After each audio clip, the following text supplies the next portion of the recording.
kembali lagi di channel YouTube-nya si Saul. Nah, di kesempatan kali ini aku mau diskusi sama teman-teman mengenai waspada klaster COVID di keluarga. Nah, kalau misalnya aku bilang waspada klaster COVID di keluarga, yang ada di benak teman-teman itu apa? Nah, pasti mikirnya ada COVID di dalam suatu keluarga. Jadi, gimana tuh maksudnya? Maksudnya itu kayak ada penyakit COVID-19 di salah satu anggota keluarga gitu kan. Nah, sebelum aku melanjutkan tentang diskusi ini, kalau misalnya menurut teman-teman channel aku ini bermanfaat, silakan di subscribe, like, dan komen karena itu sangat membuat aku senang. Waspada klaster keluarga COVID-19 itu apa sih? Ya, terus kenapa bisa disebutnya klaster keluarga COVID-19?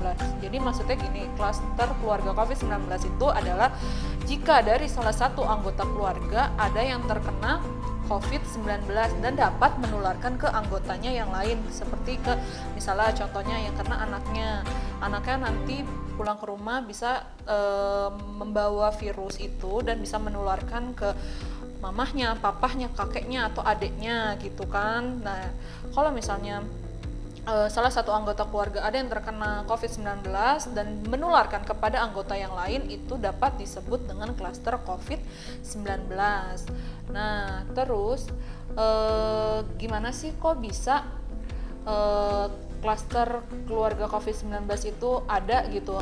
Aktivitas apa sih yang membuat si COVID itu ada di dalam keluarga? Kayak misalnya aktivitasnya anak-anak bermain. Nah, mungkin anak-anak itu tidak merasakan gejala atau tidak merasakan keluhan yang spesifik menuju ke arah si penyakit COVID itu. Tapi sebenarnya dia ada virus si COVID-19 itu di dalam tubuhnya. Nih, misalnya si anak-anak ini main sama teman-temannya dan tidak menerapkan protokol kesehatan, tidak memakai masker, ngobrol deket-deketan, jarak deket-deketan, terus hi bro gitu. Tanpa adanya jarak antara mereka, terus memegang seperti ini nih, kontak fisik seperti ini hal yang biasa.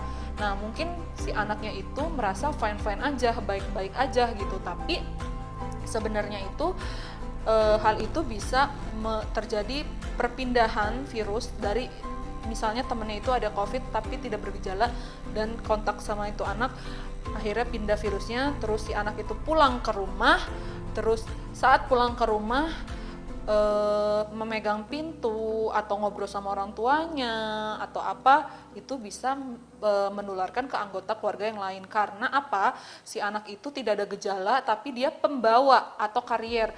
Dalam arti itu pembawa itu karier. Jadi udah ada si virusnya itu di dalam tubuhnya, sudah membawa virusnya itu, akhirnya menularkan kepada anggota keluarga yang lain. Itu contohnya bermain.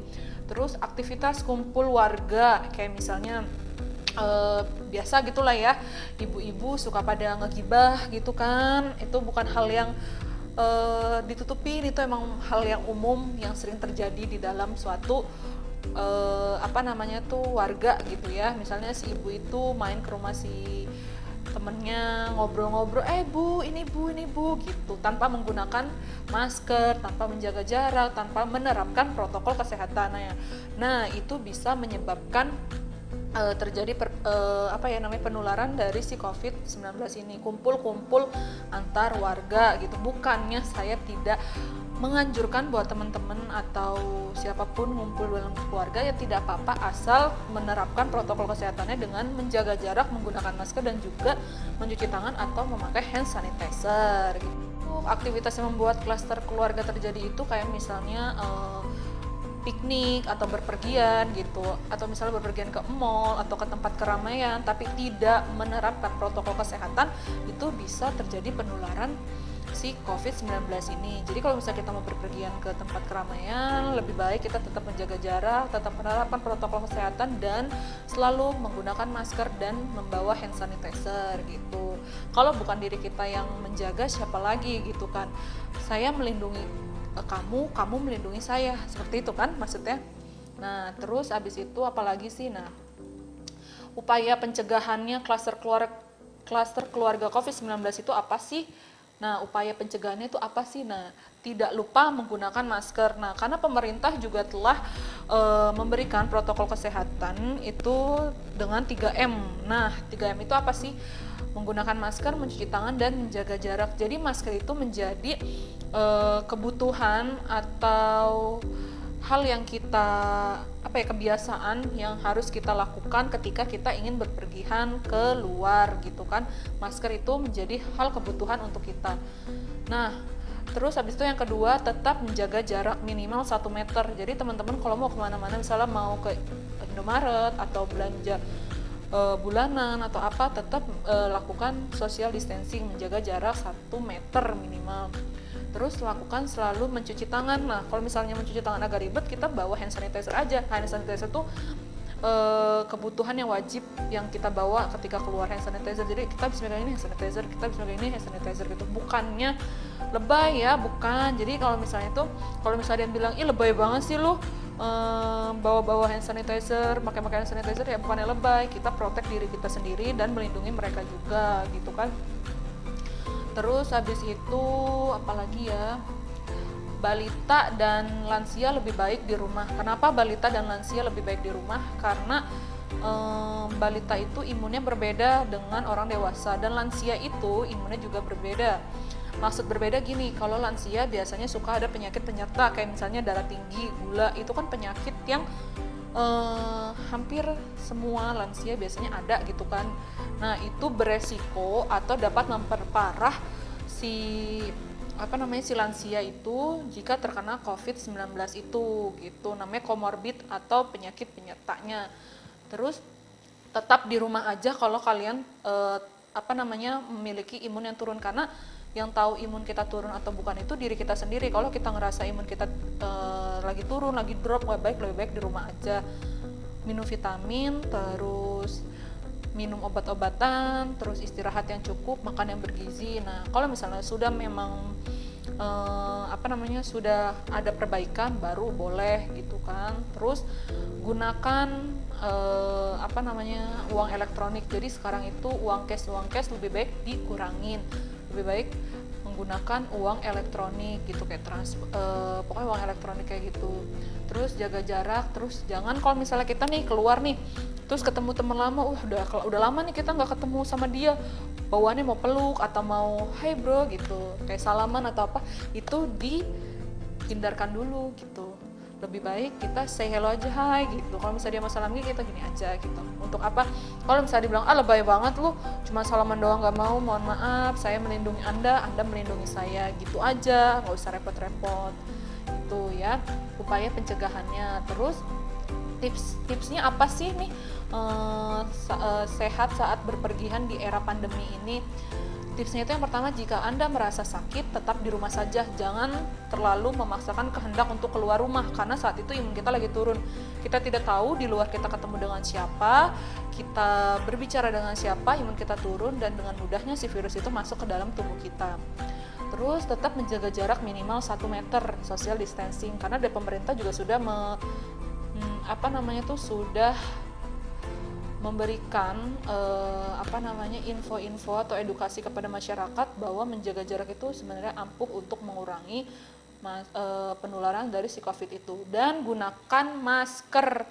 Nah, kalau misalnya itu gunakan masker, bawa masker cadangan. Kenapa bawa masker cadangan? Karena kita nggak tahu nih di jalanan apa itu masker kita kena apa. Jadi kalau misalnya ada masker yang kita pakai itu bermasalah, kita punya cadangan yang lain dan kita bisa gunakan itu. Dan maskernya itu harus diganti, jangan berhari-hari dipakai itu masker, nggak boleh ya, harus dicuci dari luar. Masker yang kita pakai dari luar, langsung kita pulang kita cuci gitu. Jadi kita harus punya stok masker yang banyak gitu kan udah banyak tuh masker dijual juga di Shopee gitu kan, masker lucu-lucu, gemas-gemas. Kalau misalnya teman-teman mau nyari masker yang lucu-lucu, bisa lihat YouTube aku yang sebelumnya gitu. Sering-sering mencuci tangan, hand sanitizer gitu. Gunakan pakaian lengan panjang. Kenapa kita harus menggunakan nih pakaian lengan panjang kayak gini? Kenapa harus menggunakan pakaian lengan panjang? Karena misalnya nih kita duduk nih, terus tangan kita kena meja, itu kita nggak tahu tuh di meja itu ada percikan apa namanya tuh, percikan si air ludah dari penderita COVID itu atau enggak, terkena kulit kita langsung. Terus misalnya kita kusep-kusep mata, muka atau apa, itu kan lebih berbahaya. Nah kalau misalnya apalagi sih tips aman saat berpergian di era pandemi ini, hindari berbicara langsung kepada orang lain di transportasi umum. Jadi kalau misalnya kita naik kereta atau bis, lebih baik kita diam saja, terus nikmatin perjalanan itu, nggak usah berbicara dengan orang-orang yang tidak kita kenal, karena kita tidak tahu orang tersebut seperti apa riwayatnya gitu kan. Terus hindari bersalaman, bersentuhan. Jadi kita sekarang bersentuhannya gini aja, atau ngetek gitu, nggak usah yang gini gitu ya, maksudnya nggak usah gitu, karena kita nggak tahu kan di orang tangan itu, ke tangan kita takutnya ada penularan COVID itu, kita nggak tahu. Terus utamakan transaksi non tunai tadi, pakai uang elektronik. Terus segera kalau misalnya kita dari luar atau dari manapun, pulang ke rumah langsung ganti baju, buka baju, ganti baju, taruh pakaiannya itu di bak, direndam pakai deterjen atau apa. Ya udah, habis itu kita mandi dan jangan lupa keramas, karena itu penting banget gitu kan, segera mandi dan keramas gitu. Jadi jangan males untuk mandi dan keramas. Itu tentang waspada klaster COVID-19 di dalam keluarga gitu kan. Dan terus saya juga udah memberikan tentang gimana sih kok bisa ada klaster keluarga COVID-19, terus upayanya apa, terus tips aman berpergian di era pandemik ini. Nah kalau misalnya menurut teman-teman video aku ini bermanfaat buat teman-teman, bisa di subscribe, like, dan komen. Terus bisa juga teman-teman diskusi masalah COVID ini atau diskusi tentang hal lain di komentar. Aku sudah menonton YouTube aku ini, video aku ini sampai akhir. Semoga bermanfaat buat teman-teman dan stay safe and stay healthy. Nah terus jangan lengah sama diri kita sendiri, terus tetap minum vitamin, jaga kesehatan, gak usah banyak pikiran, jangan stres, karena itu berpengaruh banget sama imun kita. Dan tetap berpikir positif, yang penting kita telah melakukan protokol kesehatan yang 3M itu. Dan kalian melindungi diri kalian, kalian melindungi orang lain kalian. Dan satu lagi, memberikan edukasi kepada keluarga itu bukan hal yang mudah. Jadi coba diterapkan oleh diri kalian sendiri, dicoba dari diri kalian sendiri, mempraktekkan kepada orang tua atau adik-adiknya, tetap menjaga jarak ketika di luar rumah, tetap menggunakan masker ketika keluar rumah. Karena memberikan edukasi atau info-info kepada keluarga itu sangat lebih sulit daripada kalian memberitahu kerabat, pacar, teman, atau pasien kalian. Nah, kita mulai dengan diri kita sendiri. Jika kita memberikan contoh kepada orang di sekitar kita dan dia melihatnya itu dengan hal yang positif dan bermanfaat, insya Allah yang lain akan mengikuti gitu. Jadi tetap semangat memberikan edukasi kepada keluarga, teman, kerabat, pasien, dan jangan pernah merasa capek.